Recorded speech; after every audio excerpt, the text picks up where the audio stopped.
প্রচণ্ড রোদে মরুভূমির বালি যখন আগুন হয়ে যায়, পিপাসায় যখন গলা কাঠ হয়ে আসে, ঠিক সেই মুহূর্তে যদি বলা হয় সূর্য ডোবার আগ পর্যন্ত এক ফোঁটা পানীয় খাওয়া যাবে না, পৃথিবীর কোনো শক্তি কি কাউকে দিনের পর দিন এভাবে ইচ্ছা করে পিপাসায় রাখতে পারে? অথচ আজ থেকে ১৪০০ বছর আগে ঠিক এমনটাই ঘটেছিল। মদিনার আকাশে যখন নতুন চাঁদ উঠল, তখন আসমান থেকে এলো আল্লাহর এক হুকুম। আর অবাক করার বিষয় হলো, আরবের মানুষেরা কোনো কথা না বলেই হাসি মুখে মেনে নিল ক্ষুধা আর পিপাসার এই দীর্ঘ সাধনা। কিন্তু কেন? দয়াময় আল্লাহ কেন হঠাৎ তার প্রিয় বান্দাদের এভাবে না খেয়ে থাকার হুকুম দিলেন? রোজা কি শুধুই ১ মাসের উপবাস, নাকি এর পেছনে লুকিয়ে আছে এমন কোনো অবাক করা রহস্য যা শুনলে আজ আপনারও গায়ে কাঁটা দিয়ে উঠবে? ইতিহাসের পাতা উল্টালে দেখা যায়, রোজা ফরজ হওয়ার এই পথটা মোটেও সহজ ছিল না। এর পেছনে লুকিয়ে আছে আনন্দ, কষ্ট আর ত্যাগের এক অবিশ্বাস্য কাহিনী। কিভাবে শুরু হলো আমাদের এই পবিত্র রমজান? আসুন চোখ রাখি ইতিহাসের সেই অজানা আর রোমাঞ্চকর অধ্যায়, যেখান থেকে শুরু হয়েছিল মানুষের নিজেকে খাঁটি করার সবচেয়ে সুন্দর রাস্তা। সময়টা ছিল অন্ধকারের যুগ। সেই সময় আরবের মানুষের কোনো নিয়মনীতি ছিল না। চারদিকে শুধু অন্যায়, অবিচার আর মারামারি। মানুষের মনগুলো হয়ে পড়েছিল মক্কার ওই পাথরগুলোর মতোই শক্ত। তারা ভুলে গিয়েছিল তাদের আল্লাহকে। কিন্তু সবার মন কি একরকম হয়? না। এই ঘোর অন্ধকারের মাঝেও একটা মন কাঁদত। মক্কার ঝামেলা থেকে অনেক দূরে নূরের পাহাড়ের চূড়ায় হেরা নামের এক ছোট্ট গুহায় একা বসে থাকতেন তিনি। তিনি আমাদের প্রিয় নবী হজরত মুহাম্মদ সাল্লাল্লাহু আলাইহি ওয়াসাল্লাম। তিনি ভাবতেন, কে বানিয়েছে এই আকাশ, এই পাহাড়, এই তারা ভরা রাত? তিনি সত্যকে খুঁজতেন। দিনের পর দিন, রাতের পর রাত তিনি সেখানে ধ্যান করতেন। তার অন্তর চাইতো এমন একটা আলো যা পথ দেখাবে পুরো পৃথিবীকে। আপনারা কি জানেন, রোজা শুরু হওয়ার অনেক আগে থেকেই রমজান মাসটা ছিল পৃথিবীর সবচেয়ে দামি মাস? হ্যাঁ, ঠিকই শুনেছেন। রোজা তো এসেছে অনেক পরে, কিন্তু তার আগে এই রমজান মাসেই পৃথিবী পেয়েছিল তার সবচেয়ে বড় উপহার। নবীজির বয়স তখন ৪০। হীরা গুহায় তিনি ধ্যানে মগ্ন। চারদিক নিশ্চুপ। এমন সময় হঠাৎ সেই নীরবতা ভেঙে নেমে এলেন আল্লাহর ফেরেশতা জিবরাইল আলাইহিসসালাম। তিনি নবীজিকে বললেন, ইকরা, মানে পড়ুন। আর সেই রাতটি ছিল রমজান মাসের এক পবিত্র রাত, যাকে আমরা বলি লাইলাতুল কদর। এই রাতেই আসমান থেকে পৃথিবীতে নেমে এসেছিল পবিত্র কোরআন। তাই রোজা ফরজ হওয়ার আগেই রমজান মাস আমাদের কাছে পরিচিত হলো কোরআনের মাস হিসেবে। কোরআন হলো মানুষের মনের খাবার, আর এই মনের খাবার যে মাসে আসলো, ঠিক সেই মাসকেই আল্লাহ পরে বেছে নিলেন শরীরের খাবার থেকে দূরে থাকার মাস হিসেবে। কি সুন্দর একটা মিল, তাই না? কোরআন তো পৃথিবীতে আসলো, কিন্তু আল্লাহ তখনও রোজা রাখার কোনো হুকুম দিলেন না। একবারও কি মনে প্রশ্ন জাগে না, কেন? কেন আল্লাহ আরও ১৩ বছর অপেক্ষা করলেন? কারণ রোজা কোনো সাধারণ কাজ নয়। শুধু না খেয়ে থাকার নাম রোজা নয়। এর জন্য দরকার ছিল পাহাড়ের মতো শক্ত মন। মক্কার সেই শুরুর দিনগুলো ছিল মুসলমানদের জন্য চরম কষ্টের। চারদিকে কাফেরদের অত্যাচার, নিজেদের বাড়ি ঘর ছেড়ে পাহাড়ে বন্দি জীবন, আর অনেক অভাব। এই ১৩ বছর আল্লাহ মুসলমানদের রোজা রাখার হুকুম দেননি, বরং তিনি তাদের মনকে প্রস্তুত করছিলেন। তিনি শেখাচ্ছিলেন কিভাবে কষ্ট সহ্য করতে হয়, কিভাবে বিপদের সময়ও আল্লাহর উপর বিশ্বাস ধরে রাখতে হয়। সেই সময় নবীজি ও সাহাবীরা মাঝে মাঝে নফল রোজা রাখতেন, কিন্তু সেগুলো সবার জন্য ফরজ বা বাধ্যতামূলক ছিল না। মক্কার এই দীর্ঘ সময়ে মুসলমানদের রোজা ছিল মূলত পাপ থেকে দূরে থাকার রোজা। অবশেষে মক্কার সেই অন্ধকার রাতের শেষ হলো। আসলো এক নতুন ভোর। অনেক কষ্ট আর অত্যাচার পেছনে ফেলে নবীজি এবং তার প্রিয় সাহাবীরা পাড়ি জমালেন মদিনার পথে। শুরু হলো ঐতিহাসিক হিজরত। মদিনার ঠান্ডা বাতাস, সবুজ খেজুর বাগানের ছায়া আর সেখানকার মানুষের ভালোবাসা, সব মিলিয়ে মদিনা হয়ে উঠল মুসলমানদের এক শান্তির ঠিকানা। মদিনা এসে মুসলমানরা পেল একটা সুন্দর সমাজ। তাদের মনগুলো তখন কষ্টের আগুনে পুড়ে একদম খাঁটি সোনায় পরিণত হয়েছে। তারা এখন প্রস্তুত। দয়াময় আল্লাহ তাদের যাই হুকুম দেবেন, হাসি মুখে তা মেনে নেওয়ার জন্য তারা এখন পুরোপুরি তৈরি।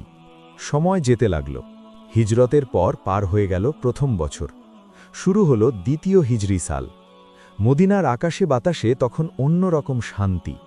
কিন্তু কেউ জানত না, সবার অজান্তেই আল্লাহ তার প্রিয় বান্দাদের জন্য এক বিশাল চমক প্রস্তুত করে রেখেছেন। সময়টা দ্বিতীয় হিজরির শাবান মাস। মদিনার বাতাস তখন অন্যরকম শান্ত। হঠাৎ একদিন আসমান থেকে নাজিল হল কোরআনের সেই বিখ্যাত আয়াত। আল্লাহ তাআলা জানিয়ে দিলেন, হে ঈমানদারগণ, তোমাদের ওপর রোজা ফরজ করা হয়েছে, ঠিক যেমনভাবে তোমাদের আগের মানুষদের ওপর ফরজ করা হয়েছিল, যাতে করে তোমরা আল্লাহকে ভয় করতে পারো এবং গুনাহ থেকে বাঁচতে পারো। কি সুন্দর কথা, তাই না? আল্লাহ কিন্তু বললেন না যে তোমাদের কষ্ট দেওয়ার জন্য রোজা দিয়েছি, বরং তিনি বুঝিয়ে দিলেন এই রোজা তো নতুন কিছু নয়। আগের নবীদের উম্মতরাও রোজা রাখত।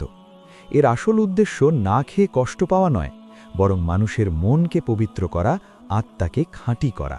কিন্তু আপনারা জানলে অবাক হবেন, রোজা কিন্তু প্রথমেই একবারে কড়া নিয়ম নিয়ে আসেনি। আল্লাহ তার বান্দাদের খুব ভালোবাসেন। তিনি জানেন আরবের ওই চরম গরমে হঠাৎ করে সবাইকে ৩০ দিন না খেয়ে থাকতে বললে তাদের অনেক কষ্ট হবে। তাই তিনি নিয়মটা দিলেন ধাপে ধাপে। প্রথম ধাপে নিয়মটা কেমন ছিল জানেন?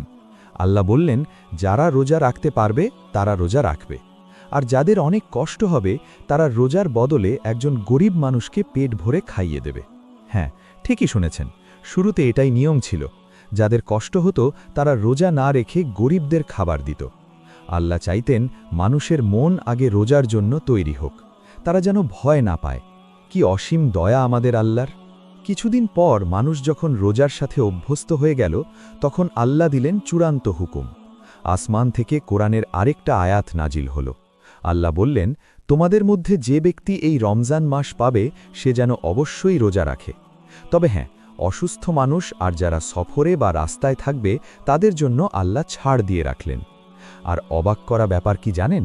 যখন এই চূড়ান্ত হুকুম এলো, তখন মদিনার কোনো মানুষ একটুও মন খারাপ করেনি। কেউ বলেনি, উফ, এত গরমের মধ্যে কিভাবে না খেয়ে থাকব। বরং সাহাবীরা আনন্দে আত্মহারা হয়ে গেলেন। তারা বুঝলেন এই মাসটা হলো আল্লাহর কাছ থেকে রহমত আর ক্ষমা লুফে নেওয়ার মাস।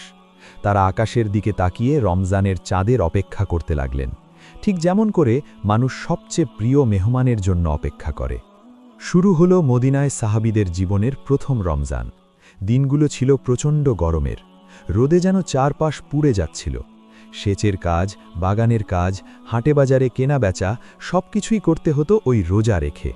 একবার ভেবে দেখুন তো, সারা দিন ওই মরুভূমির রোদে হাড় ভাঙা খাটুনি, আর পেটে নেই একদানা খাবার, গলায় নেই এক ফোঁটা পানি। পিপাসায় সাহাবীদের ঠোঁট ফেটে যেত, দুর্বলতায় শরীর কাঁপত, কিন্তু তাদের মনে ছিল অদ্ভুত এক শান্তি। তারা জানতেন এই ক্ষণিকের কষ্টের বদলে আল্লাহ তাদের জন্য জান্নাতের অনন্ত সুখ সাজিয়ে রেখেছেন। ইফতারের সময় যখন তারা একটু পানি মুখে দিতেন, তখন তাদের চোখ দিয়ে আনন্দের পানি গড়িয়ে পড়ত। তারা অনুভব করতেন আল্লাহর জন্য কষ্ট করার মাঝে যে কি মধুর আনন্দ লুকিয়ে আছে। সবাই ভেবেছিল প্রথম রমজানটা হয়তো এভাবেই শান্তিতে কেটে যাবে, কিন্তু না, আল্লাহ তার সবচেয়ে প্রিয় বান্দাদের জন্য অন্যরকম এক পরীক্ষার ব্যবস্থা করে রেখেছিলেন। প্রথম রমজান মাসের মাত্র ১৭ দিন পার হয়েছে। সাহাবীরা এমনিতেই রোজা রেখে অনেক দুর্বল। ঠিক সেই সময় মদিনায় খবর আসলো, মক্কা থেকে কাফেরদের বিশাল এক সেনাদল অস্ত্রশস্ত্র নিয়ে মদিনার দিকে ধেয়ে আসছে। কাফেরদের সৈন্য সংখ্যা ১,০০০, আর মুসলমানদের পক্ষে আছেন মাত্র ৩১৩ জন সাহাবী। তার ওপর সবাই রোজাদার। কি হবে এখন? ওই প্রচণ্ড গরমে রোজা রেখে খালি পেটে সাহাবীরা কিভাবে ওই বিশাল বাহিনীর সামনে দাঁড়াবেন? এই রমজানেই কি শেষ হয়ে যাবে মদিনার মুসলমানদের অস্তিত্ব? নাকি রোজা রাখা ওই ক্লান্ত শরীরগুলোর ভিতর লুকিয়েছিল এমন কোনো ঐশী শক্তি যা ইতিহাসকে চিরদিনের জন্য বদলে দেবে? ১৭ই রমজান, বদরের প্রান্তর। একদিকে হাজারো কাফেরের বিশাল বাহিনী, তাদের হাতে দামি দামি সব অস্ত্র, আর অন্যদিকে মাত্র ৩১৩ জন সাহাবী। সারাদিন রোজা রাখার কারণে তাদের পেট খালি, গলা শুকিয়ে কাঠ।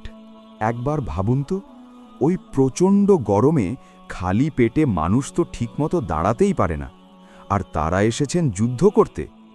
সবাই ভেবেছিল আজ বুঝি মদিনার মুসলমানদের নাম নিশানা মুছে যাবে, কিন্তু না, কাফেররা জানত না যে এই রোজাদার মানুষগুলোর ভেতরে যে ঈমানের আগুন জ্বলছে তা পৃথিবীর কোনো অস্ত্র দিয়ে নেভানো সম্ভব নয়। রোজা তাদের শরীরকে দুর্বল করেছিল ঠিকই, কিন্তু তাদের মনকে করে তুলেছিল লোহার চেয়েও শক্ত। শুরু হলো যুদ্ধ। ধুলায় অন্ধকার হয়ে গেল চারপাশ। ওই খালি পেটে রোদে পুড়ে সাহাবীরা যখন আল্লাহু আকবার বলে ঝাঁপিয়ে পড়লেন, তখন কাফেরদের বুক ভয়ে কেঁপে উঠল। আর আল্লাহ, তিনি কি তার রোজাদার বান্দাদের একা ছেড়ে দেবেন? কক্ষণই না। আসমান থেকে আল্লাহ পাঠিয়ে দিলেন হাজার হাজার ফেরেশতা।